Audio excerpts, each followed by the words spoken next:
대학병원에서 당뇨약을 먹었고 주사를 맞아도 혈당이 진짜 조금 내려와요. 당화혈색소 14, 혈당이 498이 나오는. 어머, 나는 당뇨 합병증이 심장으로 올 건가 봐. 이런 그 무서운 생각이 들더라고요. 그래서 펌프를 당장 했죠. 뭐 당장. 지금은 6.4. 안녕하세요. 최수복입니다. 이 환자분이 펌프 치료 후 당뇨가 얼마나 좋아졌는지 보시겠습니다. 이 환자분의 당화혈색소 수치는 인슐린 펌프 치료 전 14.2%였는데 현재는 6.4%로 당화혈색소 수치가 인슐린 펌프 치료 1년 만에 정상으로 회복되셨습니다. 이처럼 혈당이 정상으로 회복된 이유는 바로 인슐린 펌프 치료를 통해 췌장의 기능이 회복되었기 때문인데요. 췌장에서 분비되는 인슐린 분비량이 과거에는 3.08 나노그램 퍼 밀리리터였는데 현재는 7.08 나노그램 퍼 밀리리터로 2배 이상 증가하였습니다. 인슐린 펌프 치료는 혈당이 정상화되고 췌장이 회복됩니다. 한 7년 전, 8년 전 그 정도 돼요. 꽤 오래됐죠. 처음에 여기 와서 했을 때 당화혈색소 14, 혈당이 498이 나오는. 저도 믿어지지가 않더라고요. 지금은 6.4. 아무래도 조금은 조심을 하면서 먹었었죠. 왜냐하면 펌프를 하는 게 아니니까 하루에 대수인 대로 3끼 먹으려고 노력을 했고 밥의 양이나 이런 거 되게 조심조심 먹었죠. 근데 지금 생각하니까 그때 내가 혈당을 그래도 한 당화혈색소 7, 8 이렇게 유지한 거는 안 먹어서 유지한 것 같아요. 지금 생각해보면 지금의 나하고 비교해보니까 그때는 먹지 않고 유지를 한 것 같아요. 그 정도 선을.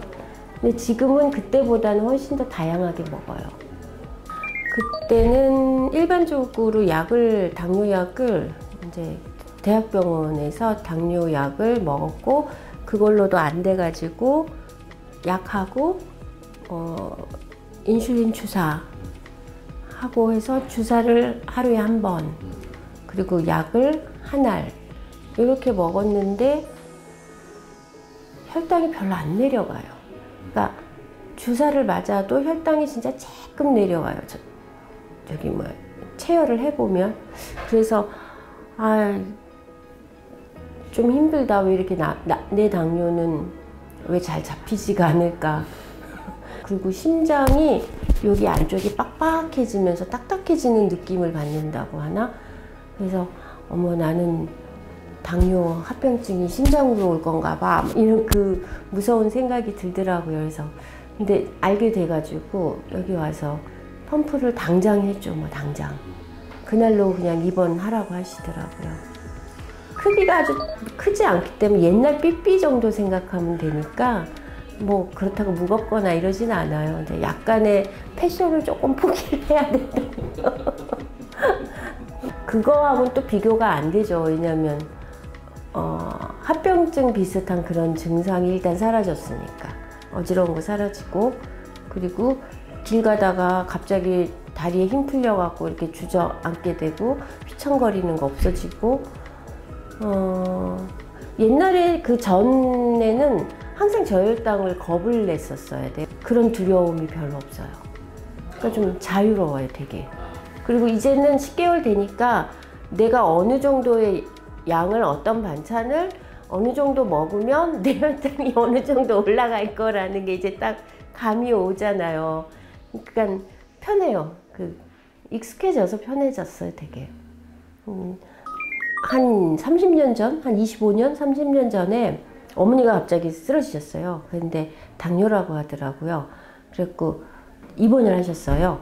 근데 거기서 한 일주일 정도 입원을 해서 치료를 하는데도 혈당이 잡히지를 않아요. 그래서 그때 아는 분이 건국대학교 교수님이 있다고. 그래서 저희 어머니는 굉장히 빨리 이거를 다신 거죠. 당뇨라고 진단을 받고 한 달 만에 교수님한테 오신 거니까. 그때 가서 이제 하고 한 1년 반, 2년 정도 달고 계시다가 좋아지셨어요. 그래갖고 이제 떼셨어요, 저희 어머니는. 그래서 그 기억이 있어가지고 그래서 와서 한 거죠.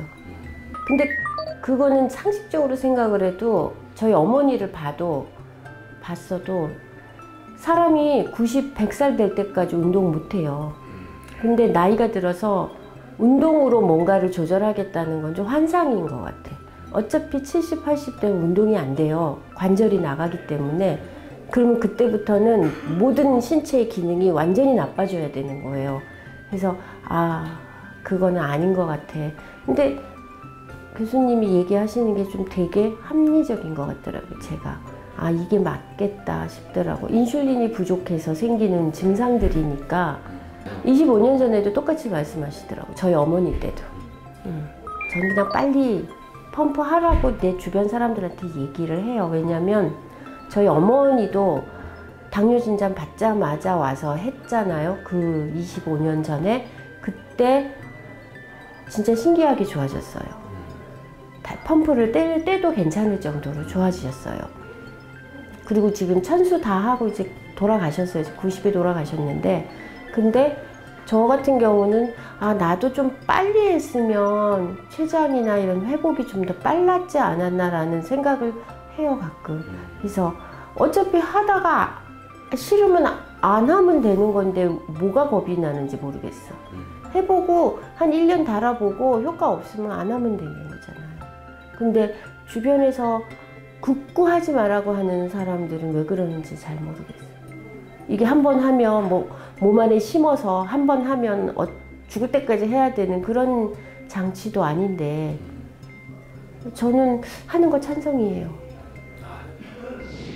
펌프 치료는 당뇨 초기에 시작할수록 좋습니다. 그리고 반드시 경험 많은 의사에게 진료받아야 합니다. 네, 당뇨병 환자들이 들어볼 만한 소식이 있습니다. 치료 방법이 지금까지는 식사를 제한하고 인슐린 주사는 하루 한 번 맞았는데 이와는 달리 식사는 정상적으로 하면서 인슐린 주사는 하루 3번 맞는 적극적인 치료법이 훨씬 효과적이라는 한 연구 결과가 나왔습니다. 지금 이에 대해서 연구하고 있는 건국대학 의과대학의 최수병 교수가 청주 스튜디오에 나와 있습니다. 안녕하십니까? 안녕하십니까? 이 당뇨병에 대한 적극적인 치료법이라고 들었습니다. 이 종래 치료법과 어떻게 다른 것인지 좀 자세히 설명해 주세요. 네, 종래 치료법은 식이요법이나 또 이 운동요법 등을 이제 중심으로 해서 치료를 하고 그 외에 이제 인슐린 필요한 사람은 한 번 인슐린 맞고 그런 식으로 치료를 했습니다. 그러나 실제로 그 치료 효과는 그 만족하지 못할 경우가 많이 종종 발견됐습니다. 그래서 이 치료 방법은 그 인슐린을 좀 더 적극적으로 공급해 줌으로써 혈당을 더욱더 정상화 만들 수 있는 방법입니다. 네. 당뇨병 치료법의 하나인 저혈당 제제는 우리나라 환자들에게는 그렇게 큰 효과가 없다고 하셨는데 그 이유는 뭡니까? 네, 우리나라의 그 당뇨병은 그 미국이나 서구의 당뇨병과는 달라서 비만형의 당뇨병이 상당히 적습니다. 이 저혈당 제제의 그 작용 기전은 췌장을 자극해서 인슐린을 더 분비되게 하는 것인데 이 비만형인 당뇨병의 경우에는 췌장에서 인슐린이 상당한 정도 나오고 있습니다. 그런 경우에는 저혈당 제제에 의해서 효과를 많이 볼 수가 있습니다. 그러나 우리나라의 경우에는 이 비만하지 않은 당뇨병이 90% 이상 정도 되는 것으로 보이기 때문에 그런 경우에는 저혈당 제제로서는 효과적인 인슐린 분비가 안 되기 때문에 효과적으로 혈당 조절이 잘 안 되고 있는 것이죠. 우리가 식사 때 저 그림을 보시다시피 식사 때 인슐린이 지금 손가락같이 크게 3개 나와 있는 걸 그것이 식사 때 인슐린이 굉장히 많이 나옵니다. 그리고 식사 사이에는 인슐린이 거의 안 나오고 있는 상태가 정상적인 상태입니다. 그러나 당뇨병은 그 밑에 있는 약간의 파도같이 보이는 처럼 당뇨병 시에는 췌장에서 인슐린이 거의 적게 나오게 되는 것이죠.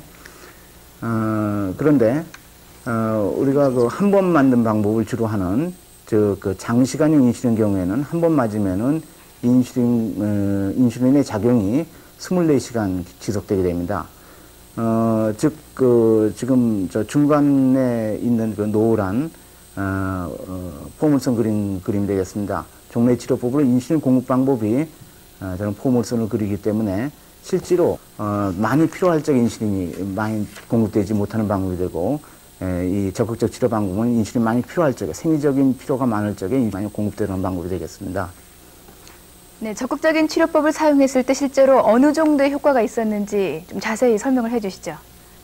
네, 적극적인 치료 방법은 첫째, 이 혈당 조절이 이 종래 치료법보다는 상당히 정상화됩니다. 지금 저 그래프에 보시는 바와 같이 종래 치료법에서는 하루 종일 혈당치가 대개 200 이상, 또 식후에는 아침 식후에는 260까지 올라가게 됩니다. 그러나 적극적 치료법에 있어서는 대개는 혈당치가 200 이하, 아침 식후가 한 200 조금 밑에고요. 나머지는 다 150 정도 되게 됩니다. 이렇게 혈당 조절이 잘 되게 되는 것이죠. 그럼으로써 당뇨병의 합병증은 이러한 혈당치가 높으면 높을수록 많이 오게 됩니다. 그래서 이번에 미국 당뇨병 학회에서 발표한 연구 결과입니다. 이 결과를 보면은 9년간의 적극적 치료법을 한 경우를 보면은 9년 후에 이 망막증 발병 빈도가 약 10% 정도 되지만은 종래 치료법을 하면은 당뇨병성 망막증이 거의 60%에 육박하는 큰 차이를 보이고 있습니다. 이런 당뇨병의 합병증의 발병 빈도의 차이가 있게 되는 것이죠. 네. 최 교수님 말씀 잘 들었습니다. 고맙습니다. 네.